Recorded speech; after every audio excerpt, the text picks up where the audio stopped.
अस्सलामुअलैकुम, welcome back to Daily sorry welcome back to Daily Tune Reacts. मेरा नाम है नेहा और मैं हूं गुलनाज और आपके सामने हाजिर है आज एक नई वीडियो के रिएक्शन के साथ। तो आज हम लेकर आए हैं आपकी बेहद फरमाइश पर सिद्धू मूसेवाला के ऊपर रिएक्शन। आप लोग ने जो लास्ट वीडियो थी वो हमने बनाई थी लॉरेंस के ऊपर, तो आप लोगों को बहुत अच्छी लगी, तो हमने कहा कि आज हम सिद्धू मूसेवाला। हाँ, वैसे बड़े अफसोस की बात है, इतनी यंग जवानी के अंदर ही वो जो है वो उनको मार दिया गया, उनकी डेथ हुई और उनके वाकई माँ बाप के ऊपर क्या गुजरी होगी। बहुत तकलीफ दे अमल था ये, हमने भी देखा था काफी और बड़ा दुख हुआ था, तकलीफ हुई थी। अच्छा, हमें पहले हमने सॉन्ग्स सुने नहीं थे क्योंकि वो पंजाबी सॉन्ग्स थे, हाँ, हमने सुने नहीं थे, लेकिन बाद में हमें अंदाजा हुआ कि उनकी फैन फॉलोइंग बहुत ही तगड़ी थी। बिना देर किए चलते हैं, हमारे चैनल को वॉच कीजिएगा। नए आने वाले से रिक्वेस्ट है हमारे चैनल को लाइक करें, शेयर करें, सब्सक्राइब करें और अपना फीडबैक कमेंट्स की सूरत में हमें जोर दें। तो आए हमारे साथ, लेट्स गो।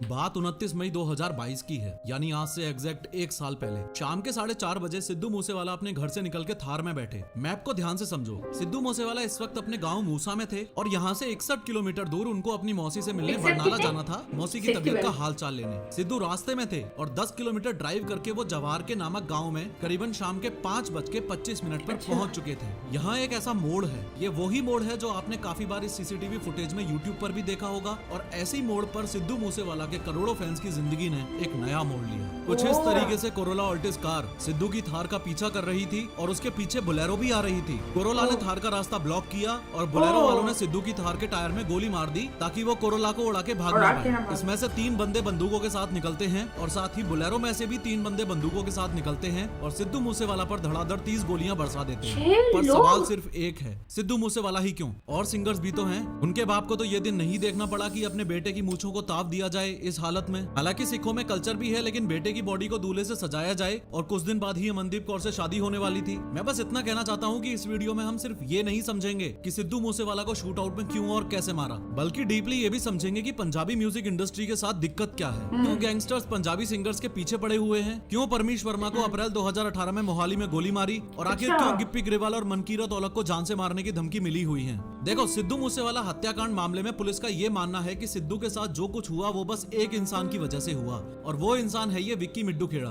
असल में ये 33 साल का विक्रमजीत सिंह उर्फ विक्की मिड्डू खेड़ा अकाली दल के यूथ विंग का लीडर था और सीनियर अकाली दल लीडर सुखबीर सिंह बादल का बहुत करीबी था। एक बात आपको क्लियर होनी चाहिए कि मिड्डू खेड़ा कोई सरनेम नहीं है, बल्कि पंजाब के मुक्तसर जिले में एक गाँव है। एक्चुअली पंजाब हरियाणा में बहुत कॉमन है फेमस होने के बाद अपने गाँव के नाम को सरनेम के रूप में यूज करना। जैसे सिद्धू मूसेवाला का असली नाम था शुभदीप सिंह सिद्धू, लेकिन मैप में दिखाऊं तो वो हरियाणा से लगते हुए पंजाब के इस मनसा डिस्ट्रिक्ट के मूसा गाँव का रहने वाला था, इसलिए सिद्धू मूसेवाला। एनीवेज, 7 अगस्त 2021 को विक्की मिड्डू खेड़ा के ऊपर 20 गोलियां चलाई गईं और गोलियां मारकर उसकी हत्या कर दी। अब दिक्कत यह हुई कि विक्की मिड्डू खेड़ा फेमस गैंगस्टर लॉरेंस बिश्नोई का एकदम करीबी था, या यूं कह लो कि भाई की तरह था। वो लड़का होनहार था, जिस तरह से उसको मारा गया ये है तो गलत है। आप तो हंस रहे हो इस बात पे। हमने कभी मारा नहीं, कि कभी प्रयास भी नहीं किया, क्योंकि जब विक्की को मार दिया ना, उसके बाद शुरू हुई है। ये विक्की को मारने वाली कहानी कुछ यूं है कि विक्की मिड्डू खेड़ा के शूटर्स को जब पुलिस ने अरेस्ट किया तो उनमें से एक शूटर ने शगनप्रीत का नाम ले दिया कि शगनप्रीत ने हमारी विक्की को मरवाने में मदद की थी। फिर मीडिया और पुलिस वालों ने ये बोला कि शगनप्रीत मूसेवाला का मैनेजर था, इसलिए मूसेवाला भी कहीं न कहीं इस कांड से जुड़ा हुआ है,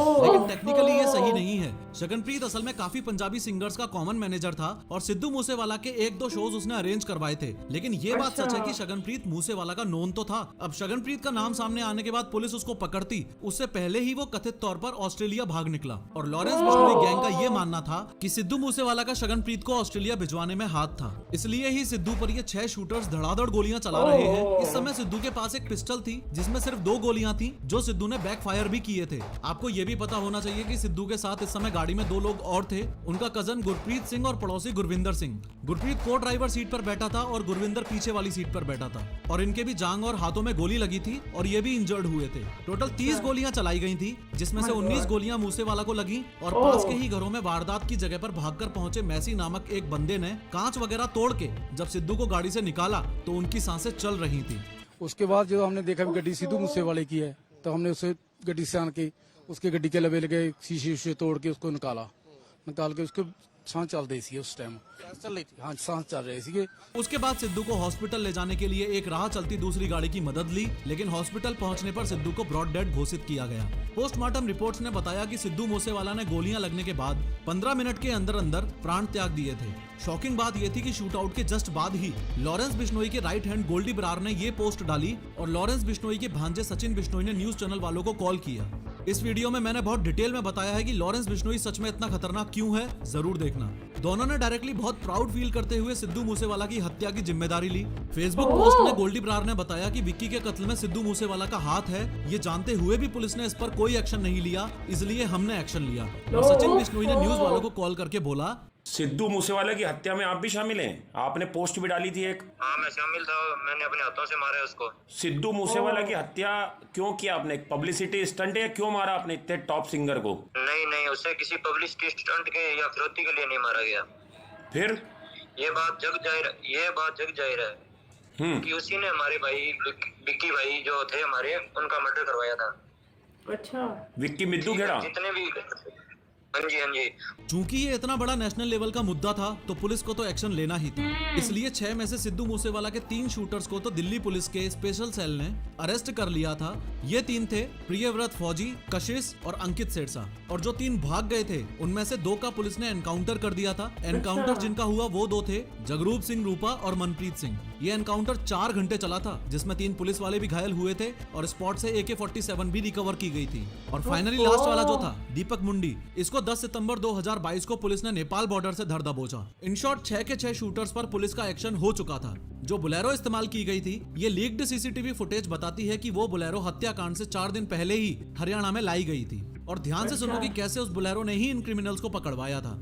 असल में मूसेवाला के ऊपर गोलियां चलाने के बाद कुछ इस तरीके से सारे के सारे क्रिमिनल्स ने उस बुलेरो में ट्रेवल करते वक्त ये वीडियो बनाया, जिसमें से अपने दोनों हाथों में बंदूकें दिखा रहे थे और अपने आप को स्टड साबित करने की कोशिश कर रहे थे। उसके बाद मनसा से 13 किलोमीटर दूर इस बुलेरो को इन लोगों ने अबेंडन कर दिया और भाग गए। जब पुलिस को वो बुलेरो मिली तो छानबीन करने पर पुलिस को फतेहाबाद के एक पेट्रोल पंप की रिसीट मिली। पेट्रोल पंप पर जाकर पुलिस ने सीसीटीवी फुटेज चेक किया तो पाया कि इसमें तो प्रियव्रत फौजी शामिल है। तो कुछ इस तरीके से पुलिस को लीड्स मिली थी। भले ही पुलिस ने अपनी तरफ से बोल दिया हो कि सिद्धू मूसेवाला असैसिनेशन के पीछे सिर्फ इंटर गैंग राइवलरी ही है, लेकिन सिद्धू पाजी की फैमिली इस बात से टोटली डिनाई करती है। सिद्धू मूसेवाला असैसिनेशन को उनके फैंस का बहुत बड़ा पोर्शन पॉलिटिकल एंगल देता है। सिद्धू मूसेवाला सिर्फ एक अमेजिंग सॉन्ग राइटर और सिंगर ही नहीं बल्कि पॉलिटिशियन भी थे। फेम मिलने के साथ ही उन्होंने 2021 में कांग्रेस ज्वाइन कर ली और मनसा डिस्ट्रिक्ट से 2022 में चुनाव भी लड़े। लगभग 63,500 वोटों से वो आम आदमी पार्टी के विजय सिंगला से चुनाव में हारे थे। असल में पंजाब में आम आदमी पार्टी से पहले जब कांग्रेस की सरकार थी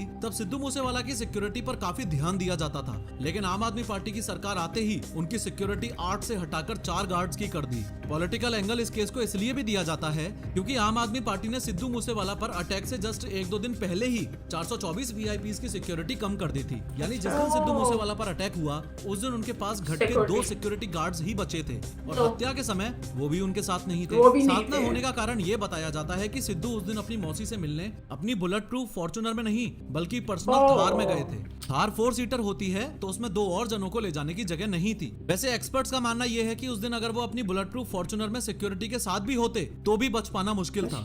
एक्चुअली डिटेल्ड इन्वेस्टिगेशन के बाद पुलिस को यह पता चला था कि ये बहुत ही प्लान्ड शूट आउट था। इतना प्लान्ड कि इन 6 शूटर्स ने अपनी गाड़ियों में ग्रेनेड और लॉन्चर्स वगैरह तक रखे हुए थे इनकेस अगर बंदूक चलने में कोई परेशानी आए तो। कुछ yet to be confirm reports ये बताती हैं कि शूटर्स के पास रशियन असॉल्ट राइफल AN-94 भी थी। कम ऑन मैन, AN-94 की बात हो रही है, this is a big deal. ये बहुत ही rare and special war weapon है और इसका भारत में आना मतलब पूरी दाल ही काली है। Something big is happening around Punjab Pakistan border. मैं टोटली एक्सपेक्ट कर रहा हूँ कि इस वीडियो का कमेंट सेक्शन 2 कम्युनिटीज में डिवाइड होगा। एक तरफ होंगे RIP लेजेंड नेवर डाइज वाले और दूसरी तरफ होंगे ये बोलने वाले कि सिद्धू मूसेवाला एक खालिस्तानी सपोर्टर था इसलिए ये तो होना ही था। फेवर वाले ये बोलेंगे कि सिद्धू मूसेवाला के गाने लोगों को उनकी कल्चरल रूट्स से जोड़ते थे और अगेंस्ट वाले ये बोलेंगे कि सिद्धू मूसेवाला अपने गानों में गन कल्चर को प्रमोट करता था। आप इन दोनों में से चाहे किसी भी कैटेगरी से बिलोंग करते हो, लेकिन आप मेरी इस बात से पक्का एग्री करोगे कि this is something really insane. ये देखो, आसपास के घरों तक में गोलियां लगी थी, ओहो। दीवारों तक में गोलियां घुसी पड़ी हैं। शूटिंग के टाइम जहां थार खड़ी थी वहां ऐसे पेचे गाड़ दिए गए हैं स्पॉट को मार्क करने के लिए। 1 साल बाद भी ये स्केरी सीन्स हमें पंजाब के गन कल्चर के बारे में बात करने पर मजबूर करते हैं। पंजाब इंडिया की सिर्फ 2.3% पॉपुलेशन कंटेन करता है, लेकिन टोटल इंडिया के 10% लाइसेंस्ड आर्म्स पंजाब के पास ही हैं। भारत के टोटल 40 लाख लाइसेंस्ड हथियारों में से 4 लाख तो पंजाब के पास ही हैं। अच्छा। जो क्राइम्स हो रहे हैं वो ऑब्वियसली नॉन लाइसेंस्ड हथियारों से हो रहे हैं। सिद्धू मूसेवाला के कुछ फैंस ये भी मानते हैं कि ये हत्या एक मिस्ट्री टाइप है। शायद सिद्धू को पता था कि वो कब और कैसे मरेगा। बहुत ही खतरनाक कोइंसिडेंस है कि 295 सॉन्ग उसका मोस्ट पॉपुलर है और डेथ भी 29/5 यानी 29 मई को ही। 29/5 इसका सॉन्ग है अच्छा। और Death भी- 29 5th मंथ हाँ। को ही इसकी मारा। डेथ हुई है। ओहो। सिद्धू अमेरिकन रैपर टुपैक शकूर का बहुत बड़ा फैन था और जैसे उसकी हत्या हुई सेम तरीके से सिद्धू की भी हत्या हुई। खैर हम सब फिलहाल ये जानते हैं कि हमने एक रियली टैलेंटेड सिंगर और सॉन्ग राइटर खोया। इस प्राउड फादर और टूटी हुई माँ ने अपना बेटा खोया और एक फियांसे ने अपना होने वाला पति खोया। और हाँ, गैंगस्टर्स पंजाबी सिंगर्स के पीछे क्यों पड़े रहते हैं इस बारे में भी हम फ्यूचर में बात करेंगे। सिद्धू मूसेवाला को मारने के बाद लॉरेंस बिश्नोई का सलमान खान को मारने का प्लान इतना स्ट्रॉन्ग कैसे है इस वीडियो में समझो। कितनी बड़ी बात है कि पहले से ही सॉन्ग एक रिलीज किया हुआ था 295 और उसी डेट को डेट डेथ हुई है 29 को 5th मंथ को। ये तो बड़ा बहुत तकलीफ दे है। एक सिंगर के साथ साथ वो एक बेटा भी था, जवान यंग डेथ हुई। तो माँ बाप के ऊपर जाहिर है क्या कुछ गुजरना है। और उसकी फैन फॉलोइंग भी बहुत ही कितनी ज्यादा जबरदस्त थी और हमें बाद में पता चला कि फैन फॉलोइंग बहुत ही जबरदस्त थी। जब हमें ट्विटर पे पता चला ना क्योंकि जरूरी नहीं है कि हम लोग इतने सारे लोगों को सुने हैं। कुछ बहुत सारे लोग ऐसे अदाकार हैं, सिंगर हैं जिनको हम नहीं सुन पाते, लेकिन जब कुछ उनके साथ सानेहा या कोई ऐसी चीज हो जाती है तो वो फिर जब हमें पता चलता है कि वाकई वो कितने जबरदस्त थे, बड़े थे। और सियासत में भी अब ये नहीं पता कि सियासी तौर से उनको मारा गया या उनको वैसे मारा गया और पता भी नहीं कि उनका इन्वॉल्वमेंट था भी नहीं या नहीं था। जरूरी नहीं है वो मैनेजर जो उनके साथ था वो किसी और के साथ भी मुंसलिक था और काफी सारे लोगों को वो ज्वाइन किया हुआ था और काफी सारे लोगों के साथ में वो काम कर रहा था। तो बस कुछ गलतफहमी भी हो सकती है। तो बजाय गलतफहमी को दूर करने का ये नहीं होता कि इंसान को मार दिया जाए। हाँ, आप कानून हाथ में नहीं ले सकते, ये एक चीज है। खून किसी का करना एक बहुत बड़ी बात है और बहुत गलत बात है। जज्बा कहते हैं ना वो चाहिए किसी को मारने के लिए, बहुत कुर्ता दिल चाहिए। तो ये बड़ा वैसा काम है। तो बस ये भाई बात गलत तो गलत ही है, ठीक है ना। ये बात गलत है। हाँ, तो वो कैसे लेगी, किसी को मारने का हक हमें बिल्कुल भी नहीं है, ठीक है ना। बहुत सारी चीजें ऐसी हैं जो हमारी मर्जी के खिलाफ होती हैं, लेकिन हमें नहीं करना पड़ती है। कुछ चीजें हमारी, बहुत सारी लोगों को बातें हमारी बुरी लगती हैं। हाँ। लेकिन हम अपने आप को अपना अच्छा समझते हैं, लेकिन ऐसा नहीं है। बुराइयां हर इंसान में होती हैं और मजहब भी इस चीज को मना करता है। ह्यूमैनिटी हर मजहब में है कि आपको सबसे पहले इंसानियत हर मजहब में यही है। तो कैसी लगी भाई आज की वीडियो? पसंद आई तो लाइक कीजिएगा, शेयर कीजिएगा, क्योंकि हम आपकी फरमाइश से ही नई वीडियो लेकर आते हैं और आपके कमेंट से ही हम वीडियो बनाते हैं। तो हमें कमेंट जरूर किया करें और अपना फीडबैक हमें जरूर दिया करें। तो भाई मिलते हैं नेक्स्ट वीडियो। अपना ढेर सारा ख्याल रखें, अपनी दुआओं में हमें याद रखें। मिलते हैं नेक्स्ट वीडियो में। अल्लाह हाफिज। टाटा बाय बाय, अल्लाह हाफिज।